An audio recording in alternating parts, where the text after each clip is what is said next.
UCC વિધેયકને લઈને મોટા સમાચાર। સાધુ સંતો પણ પહોંચ્યા વિધાનસભા। યુસીસી વિધેયકના સમર્થનમાં સાધુ સંતો પહોંચ્યા વિધાનસભા। 150 જેટલા સાધુ સંતો આવ્યા વિધાનસભા।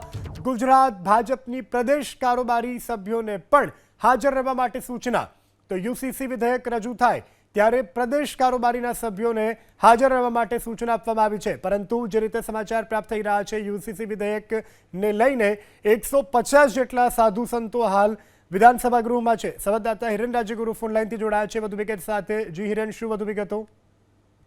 યસ, વિધાનસભા ગૃહની અંદર આજે યુસીસી બિલ એ રજૂ થવાનું છે। થોડી વારની અંદર મુખ્યમંત્રી ભૂપેન્દ્ર પટેલ આ વિધેયક રજૂ કરવાના છે।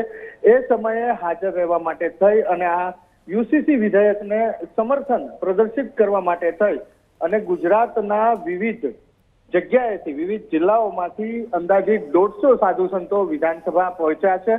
થોડી વારની અંદર જ્યારે આ વિધેયક રજૂ કરવામાં આવશે ત્યારે આ સાધુ સંતોને જે બેઠક વ્યવસ્થા છે પ્રેક્ષક દીર્ઘતા એની કેપેસિટી મુજબ અંદર દાખલ કરવામાં આવશે, એટલે કે અંદર જવા દેવામાં આવશે અને એ રીતેની વ્યવસ્થા કરવામાં આવી છે કે સાધુ સંતો વિધાનસભામાં બેસી શકે અને જ્યારે તેમનો વારો આવે ત્યારે વિધાનસભા ગૃહની અંદર પણ જઈ શકે। તો 150 જેટલા સાધુ સંતો પહોંચ્યા છે। વધુ સાધુ સંતો આવે એ પ્રકારે ની વાત પણ હાલ જાણવા મળી રહી છે। બીજી તરફ જોઈએ તો ભારતીય જનતા પાર્ટીએ પોતાની ગુજરાત પ્રદેશ ભારતીય જનતા પાર્ટી કારોબારીના સભ્યોને પણ આ યુસીસી વિધેયક જ્યારે ગૃહમાં રજૂ થાય ત્યારે હાજર રહેવાની સૂચના આપી છે।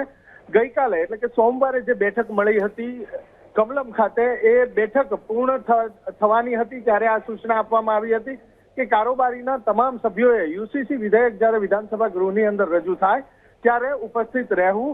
જો કોઈ અનિવાર્ય કારણ ના હોય અથવા તો અનિવાર્ય સંજોગોના કારણે અન્ય જગ્યાએ જવું પડે તેવું ના હોય તો અચૂકથી હાજર રહેવું એ પ્રમાણેની સૂચના આપી હતી।